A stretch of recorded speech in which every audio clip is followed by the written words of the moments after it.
Today's tutorial is of a character called Handsome Jack, and he is from the game Borderlands. I've had many requests from the gaming community and the cosplayers to do this, so this is my version of it. This is my model Jack. You may have seen him from a few of my other Halloween tutorials. Now he owns a prop making company and he's made the brackets that we're going to be gluing onto the face here, and to glue them on I'm using mastic. The trick when using this glue is to apply it to the product and wait for it to go slightly tacky first and then apply it to your skin, and you need to use the correct remover to get this off. Now we're going to map out the shape for the mask, and I'm using eyeshadow on an angle brush to do this. We're drawing a line from the end of the hinge down and swooping round to meet the top of the ear.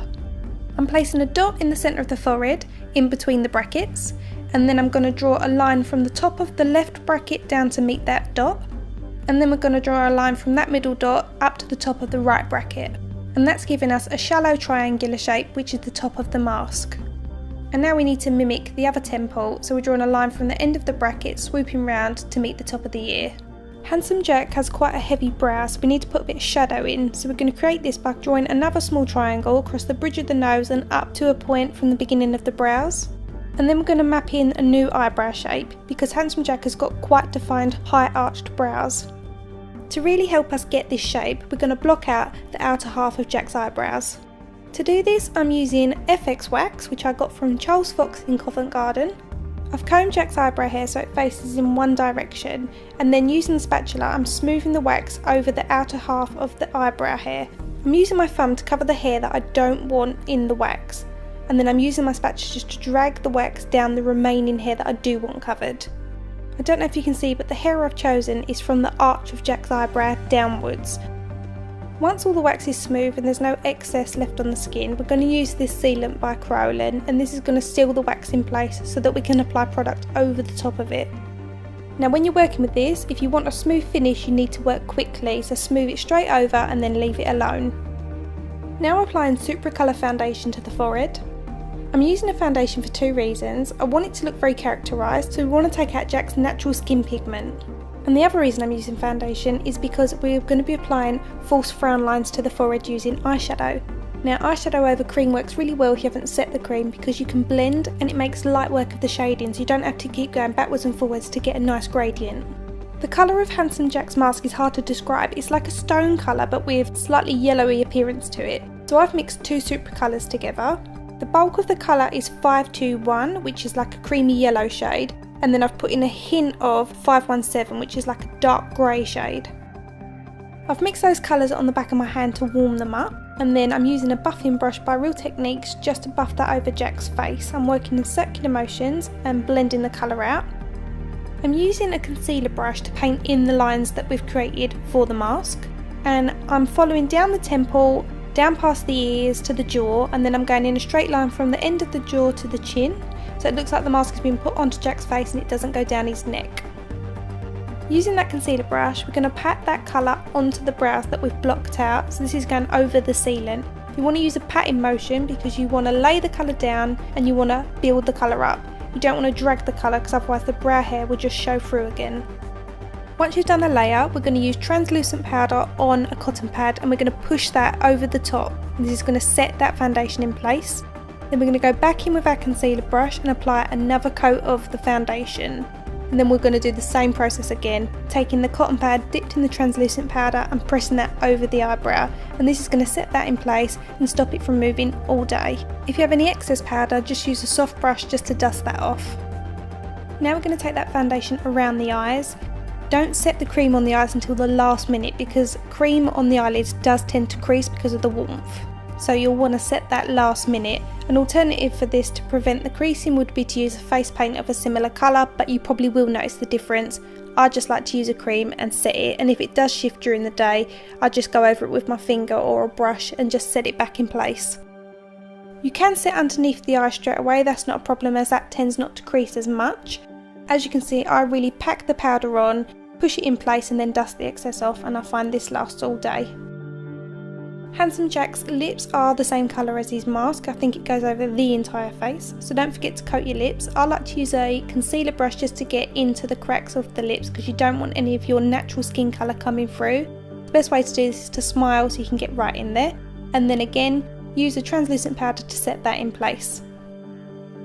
To add a little bit of shading around the mask, I'm taking another Supra Colour foundation, but this one is slightly darker than Jack's skin tone, and I'm tracing the outside line of the mask. I'm only doing this on the forehead and around the temple line. A lot of this look is building, so we're going to do all the foundations first and then go back in and then build on them. So I'm going to start by plotting out the areas for the frowns, and I'm using a warm eyeshadow by MAC, and this is called Saddle. Any warm brown eyeshadow will do, but remember to use a matte shade, you don't want anything with a shimmer in it. I'm not making the lines overly symmetrical, but we do have a main line following the triangular shape on the forehead, and then a couple of arch areas where the brackets are, and then just a few varied ones at the top of the forehead. The best thing I can advise for this look is to bring up an image of Handsome Jack and work from that.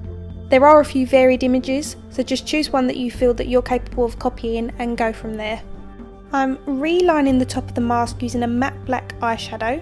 The brush I'm using is by Kryolan, and this is a lip brush and it's angled, and I think this is number 6, it's from the professional range. I'm going to be using a light brown to add a bit of shading to the top of the forehead on the mask, but I don't want it to come out too dense, so I'm going to set this part of the mask using translucent powder first and then work on top of it with the brown eyeshadow. The colour I'm using is called Wedge, and this is a light brown eyeshadow, and I'm using a fluffy blending brush just to distribute some of that onto the shallow V shape of the forehead. I'm using my reference images of Handsome Jack so I know where to put the colours. Now I'm mapping in the shape for the eyebrows. The eyebrow on the left to look at is going to be starting slightly lower than the frown line that we've put in, and the one on the right is going to be joining up with the frown line, so they won't be totally even. It's these small details that you need to pay attention to when copying a look, because this really makes the character look like the character.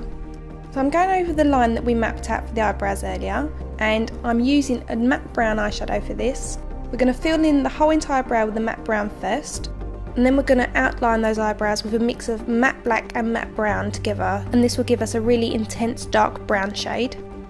So by doing this, we're going to make the eyebrows look like they've been drawn on and look more like the Handsome Jack eyebrows.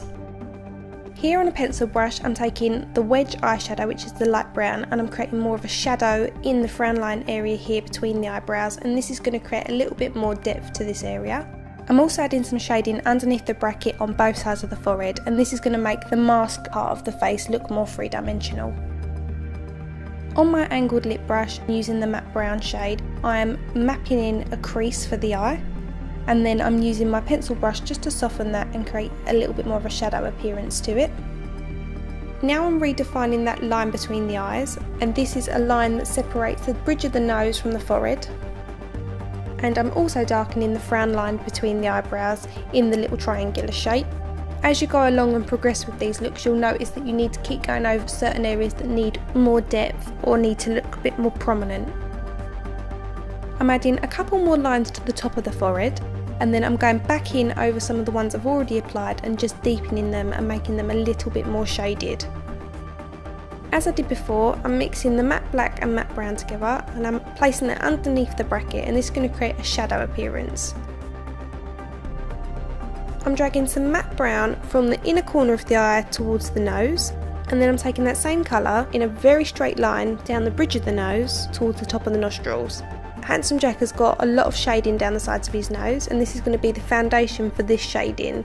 So I've plotted the line down either side of the nose, and then I'm using a soft brush just to blend that colour and create a bit of shading. We'll be coming back to this in a little while.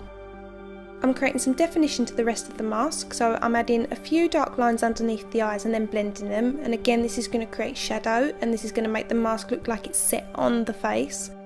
I'm adding a small amount to the smile line area and then blending that out, and this is going to create a nice natural shadow there.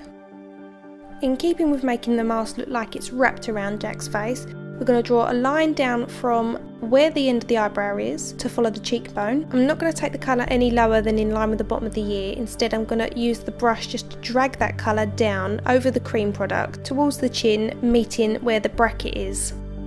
Next, we want to define the tip of the nose. We want it to look very angular and very geometric, so we want to draw it in sort of straight lines and make it look quite sketchy.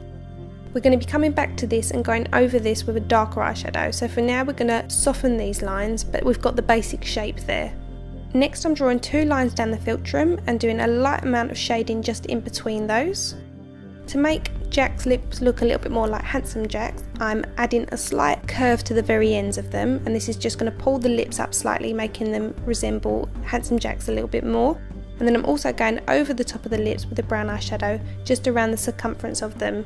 We are going to be darkening the top lip, so we'll just keep building on top of this with the colour. We're going to make Jack's bottom lip look a bit fuller, so we're applying eyeshadow just at the base of it and in between the bracket and the top lip, and this is going to create shadow there.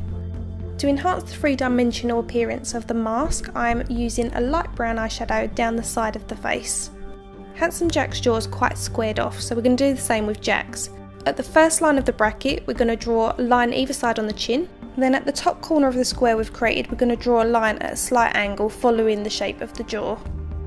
As Handsome Jack is a drawn character, he's quite sketchy looking as I've mentioned before, so I'm taking a tiny paintbrush dipped into the matte black eyeshadow from Louise Young, and I'm just making some sketch marks all over the mask. By adding tiny lines to where the hinges are on the brackets, it makes it look like there's wear and tear and as if it's gathered dirt, and it just looks old and worn in. I'm not being neat about it, it's not uniformed, it's literally just going in and dabbing tiny little lines, dots and just sketchy marks all over the mask. I'm revisiting all the areas we've placed shadow and applying tiny sketches to those areas. And as you can see, I've also gone down the nose, making it look more drawn and more square and geometrical. When you go on Google and look for images of Handsome Jack, make sure you go into the settings and tick large images, because you want to bring up ones that show as much detail of the face as possible. That way you've got the best chance of copying it to an exact. I'm working from about 4 or 5 different images here, and they all vary slightly.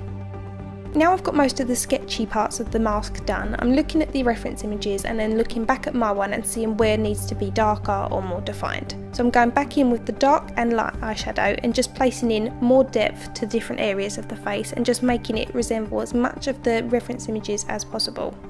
Aside from the large brackets that Handsome Jack wears on his face, he also has 2 bolts on the inner corners of his eyes.